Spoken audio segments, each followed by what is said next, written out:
Good afternoon. I'm Tracy Forrester, and I serve as the Executive Vice President, Environmental and Sustainability for Cleveland-Cliffs.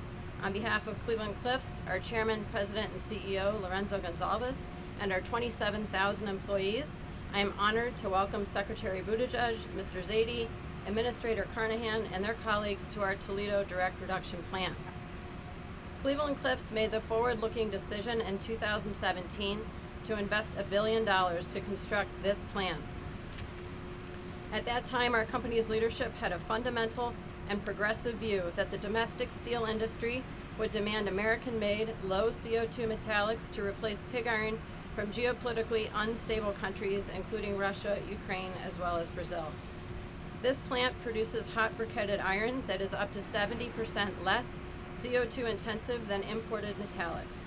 To make HBI, we use two main raw materials: environmentally friendly iron ore pellets produced up in Minnesota, transported efficiently in Great Lakes freighters, and American natural gas.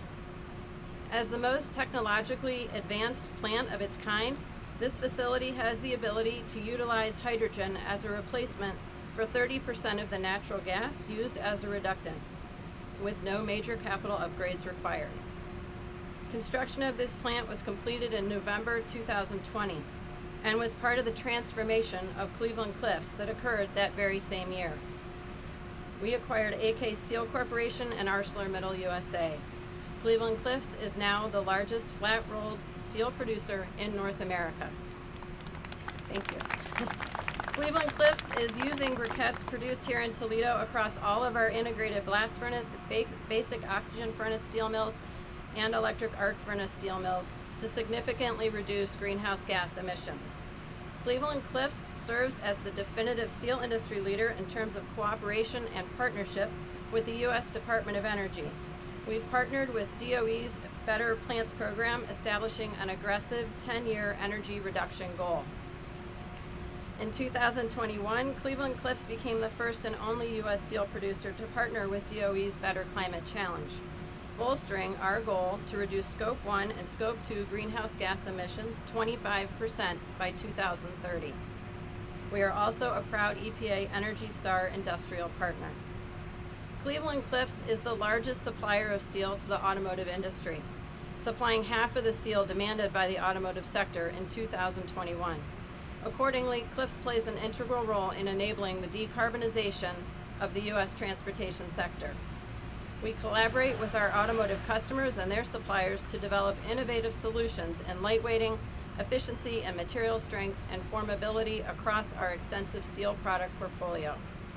This leads to development of new grades of steel to support electrification, including, for example, advanced high-strength steel battery enclosures to protect EV battery packs.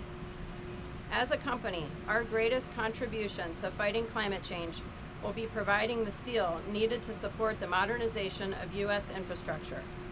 Our products enable electrification of the American vehicle fleet and green energy projects, supplying steel for wind towers, solar generation, and electric grid modernization.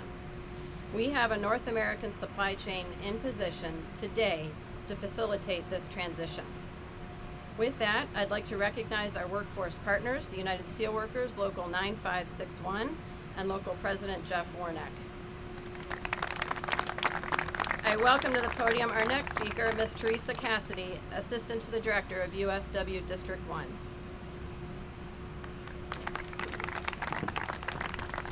Thank you, Tracy.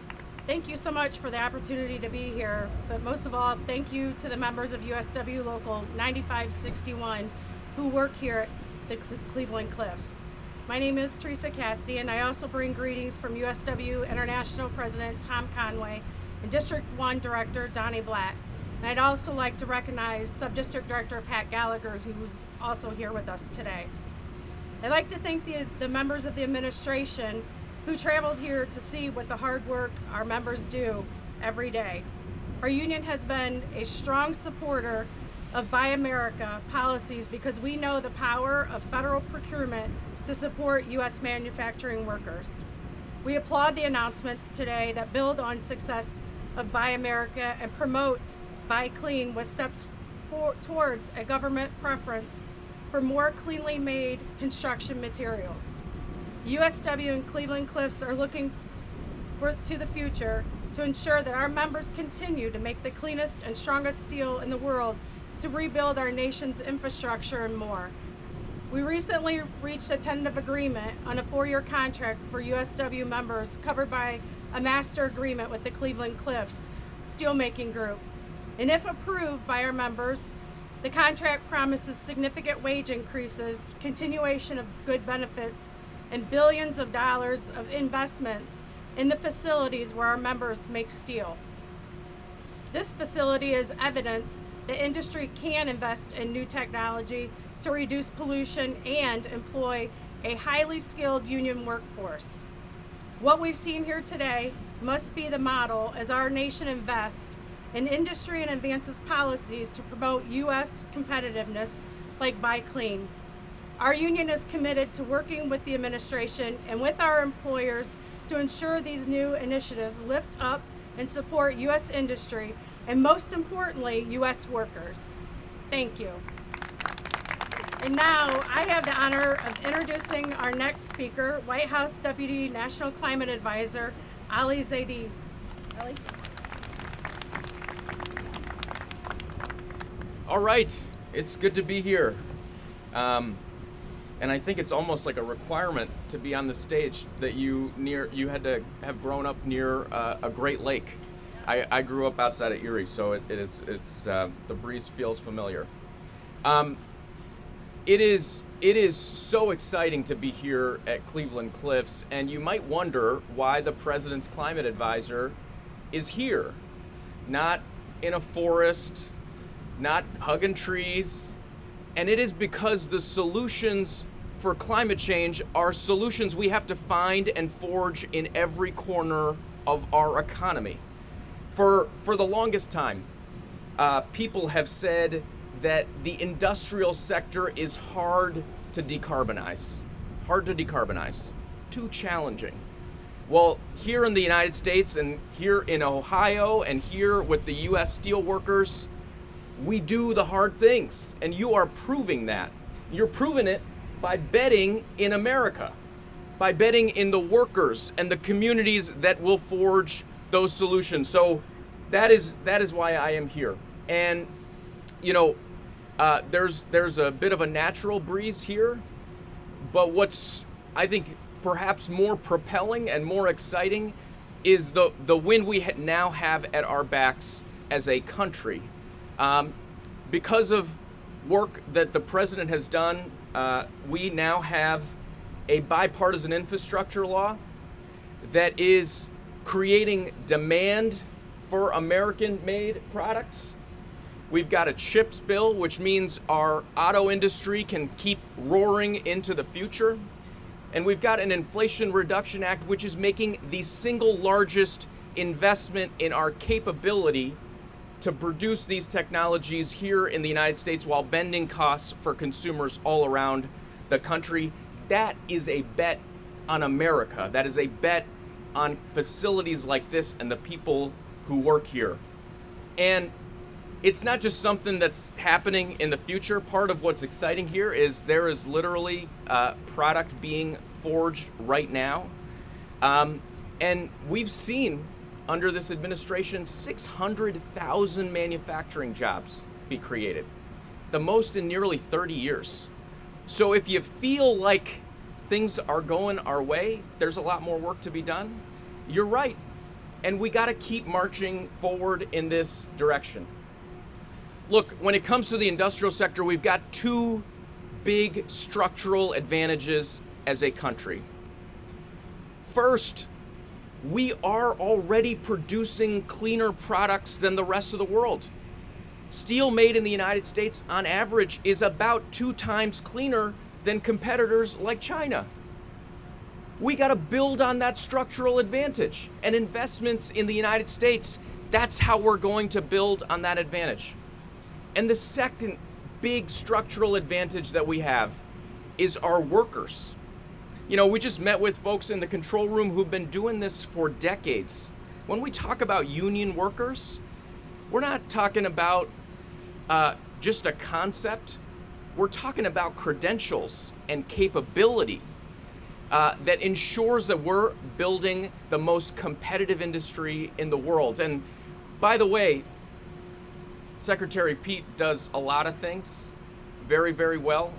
But this week, I think we should give him and Secretary Walsh and the President a round of applause for keeping the trains running. That's a really big deal. That's a really big deal. So let me say two more things. One, when we talk about the clean energy economy, I want to make sure everyone understands that we're all in that boat together. You build a wind turbine, 1 megawatt of wind requires 500 tons of steel. That means 1 gigawatt of wind requires 500,000 tons of steel. And by the way, the president has set a goal for 30 gigawatts just of offshore wind. So think about the demand we're creating for steel just in the wind industry. A bunch of our cabinet, including Administrator Carnahan, Administrator Regan, and of course the car guy, the President of the United States, were at the Detroit Auto Show this week. When those cars roll off the line, those electric vehicles, that is made possible by the work that's happening in places like this all around the country. And those supply chains are now going to be more secure in the face of the challenges that we see. So it's not just about the whole of the economy. To make that work, we've got to have the whole of the government being your partner. You got two amazing members of the president's team up here. I'm not counting myself. But we've got the Department of Agriculture, the Department of Defense, all focused on how we buy clean and we propel the competitiveness of this industry. So let me just close out with this thought. Just a few years ago, this place was a brownfield. It had been abandoned. The port was not as humming as it is today. And there were a bunch fewer folks who had hours of work that are going to help them put food on the table. These companies, these workers, your president are betting on turning places that have been left out and left behind into hubs of economic growth and revitalization, places that build out our middle class, places that put the steel in the spine of the American economy. We're betting on you. You are answering the call. I am so thrilled, so thrilled to be able to be part of this, and so excited to be able to introduce the administrator of our GSA, the person that goes out and actually translates all of this vision and energy from the president into action. Administrator Carnahan.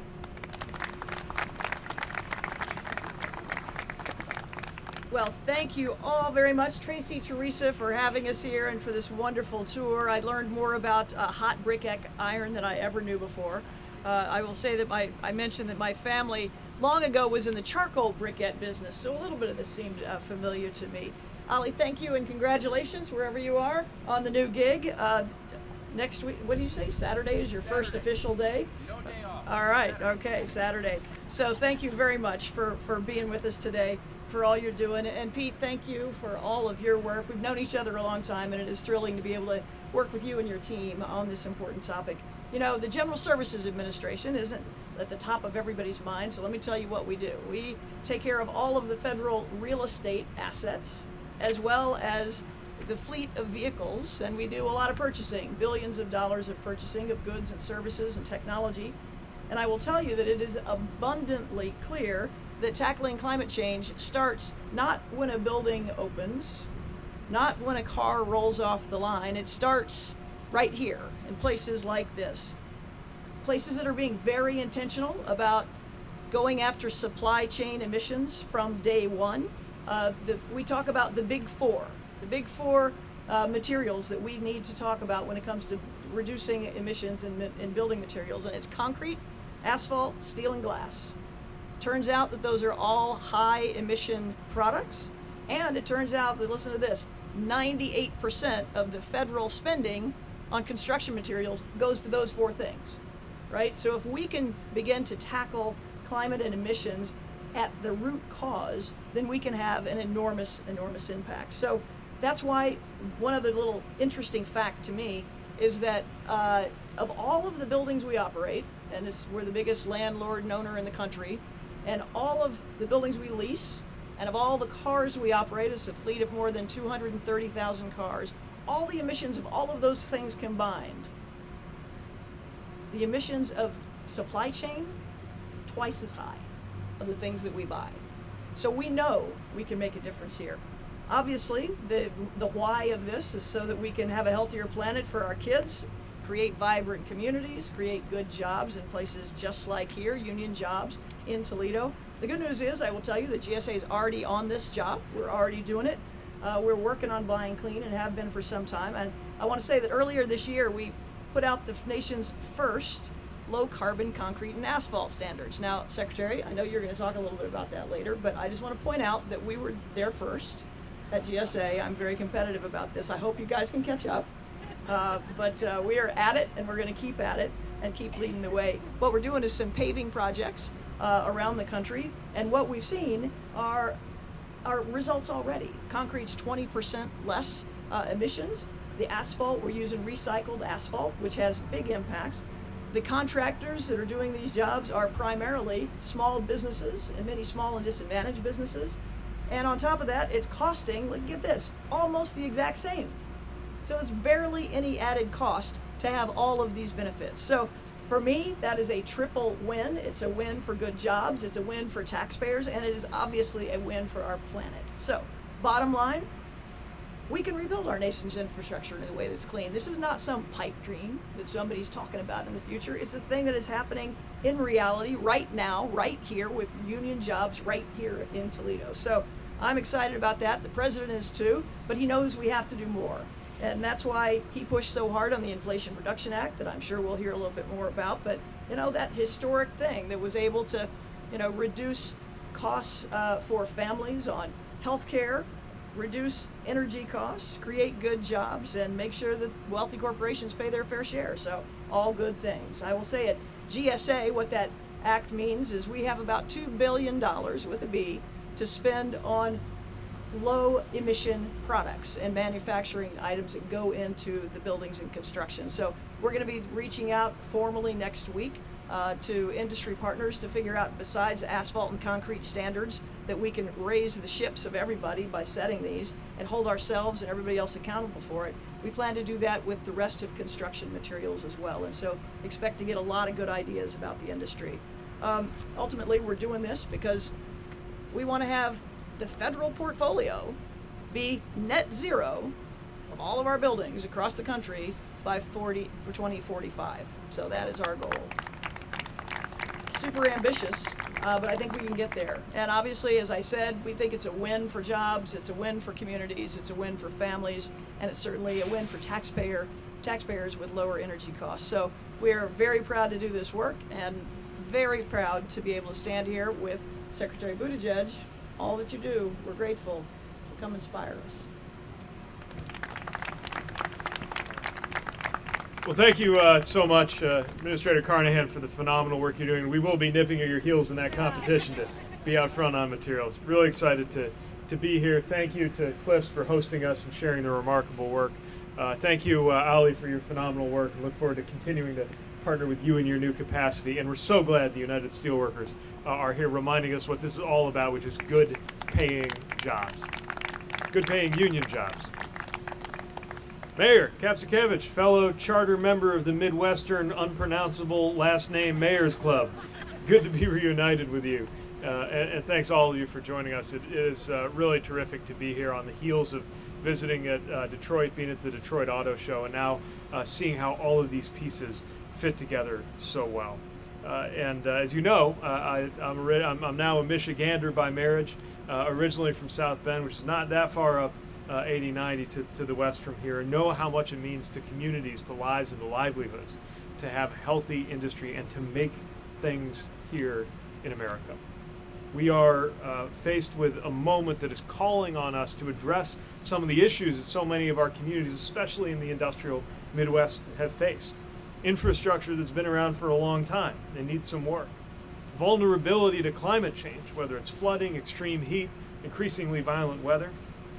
People who have a proud tradition of manufacturing and want to know where they fit in at the cutting edge of the economy of the future. And the policies that we're announcing today help to speak to all of those. Better transportation, new construction materials that help in that fight against climate change, and good union careers in manufacturing right here in America. After years of those promises about Infrastructure Week that came and went so frequently that it turned into a punchline in Washington, President Biden finally was able to get it done, signing into law a bipartisan infrastructure package that's allowing us to make these much needed investments in communities across the country. And as we make those investments, the biggest ones in the better part of a century, to improve the roads and bridges, the airports and ports, the transit systems, and the rail of this country, we're going to be using cleaner construction materials that help in the fight against climate change. So today, as part of the Biden-Harris administration's Buy Clean initiative, our department, the Department of Transportation, is proud to announce our first ever department-wide policy to lower the carbon emissions of the materials in our infrastructure projects across America. That's going to take a lot of work, but we're here to do it. Through better data and reporting, better procurement and purchasing policies, better education and research, and putting our money where our mouth is, $2 billion in incentives for cleaner materials. We're going to help drive down emissions and fight the climate crisis. We're looking at cement mixed with a higher limestone content. Steel, like we're seeing here, manufactured with lower carbon inputs and processes, and so much more. In the biggest infrastructure investment since our grandparents were coming of age, we are recognizing that this can't be our grandparents' idea of what infrastructure looks like. It's got to look to the future. And we're acting with the knowledge that the years right in front of us are going to be the pivotal ones.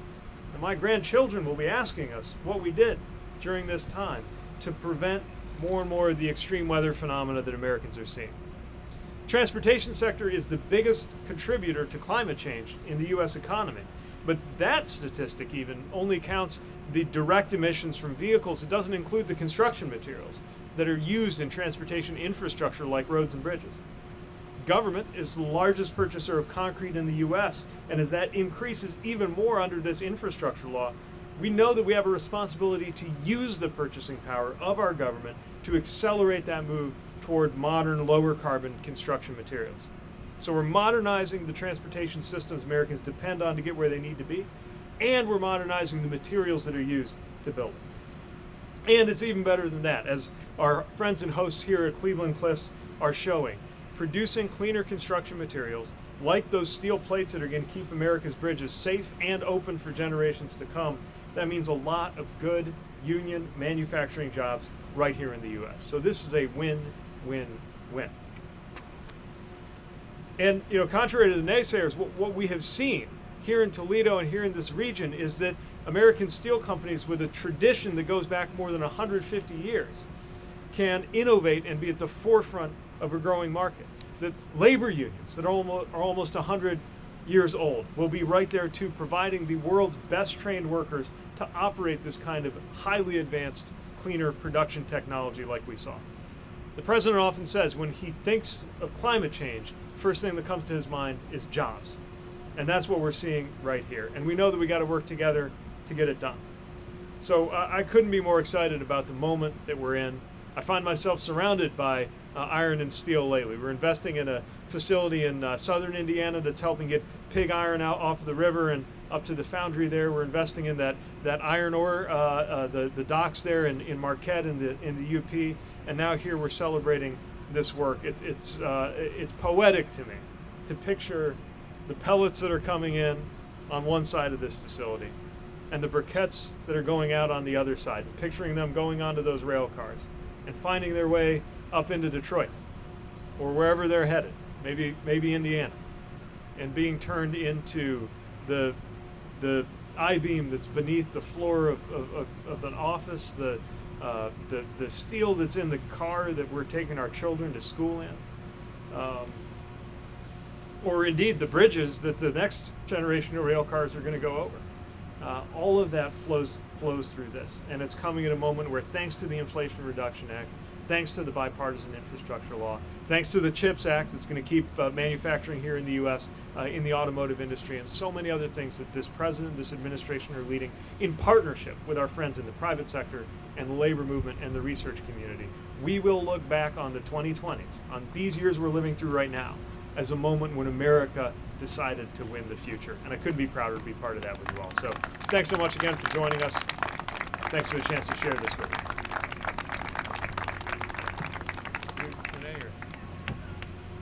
Okay, well, I think we have time for a couple of media questions. My colleague Danny can quarterback it. All the really hard ones for Ali and Robin, and I'll take the easy ones.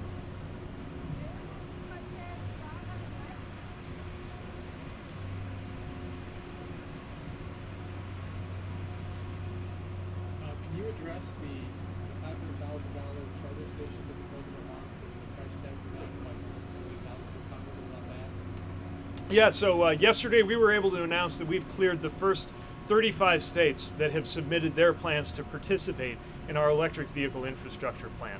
We have $7.5 billion over the next 5 years going out through that infrastructure law. And the point is to make sure that it is as easy to find an electric charging station as it is a gas station. When you go out on a road trip, we want to make sure every 50 miles or less you can find a charging station. And we also want to make it easier to get those chargers installed in multifamily homes, places where it is not profitable yet for a company to put them in on their own. So we're partnering with the states to do it. We're getting those dollars flowing. The bottom line is we got to make it easier, more convenient, and more affordable for Americans to get in those amazing electric vehicles we just saw on the floor of the Detroit Auto Show. And we're making sure that we're funding that to accelerate that process. The electric vehicle revolution is coming with or without us, but we have to act to make sure that it reaches everybody, to make sure that it happens quickly enough to help with climate, and to make sure, and this is especially relevant for this region, that it is a made in America EV revolution. This is all part of that vision.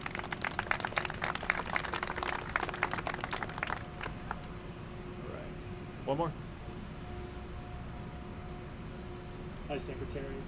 So you were in Sandusky, Ohio just a couple weeks ago, and now you're back here in Toledo. What exactly is it about the Northwest Ohio infrastructure and economy that keeps bringing you back and investing in things like this? You know, a lot of Ohio communities, you just look at them, and to me, they scream infrastructure. So many examples of what it takes to move people and goods in a way that keeps our economy going and moves us forward. And even what we're talking about today is just a handful of some of the investments that will be made in Ohio alone that are going to make a big difference. It's great to be there in Sandusky, a very bipartisan moment as well, celebrating the bipartisan infrastructure law, the difference it's going to make on US 6 there. And I'm sure this is not the last time you'll be seeing senior administration officials here to partner with local leaders like the mayor and state officials and to make sure we continue keeping our foot on the accelerator, because the jobs, the families, the futures that we're working to secure, Ohio just has so many great examples of that. Thanks again for the chance to be with you today. Really appreciate it.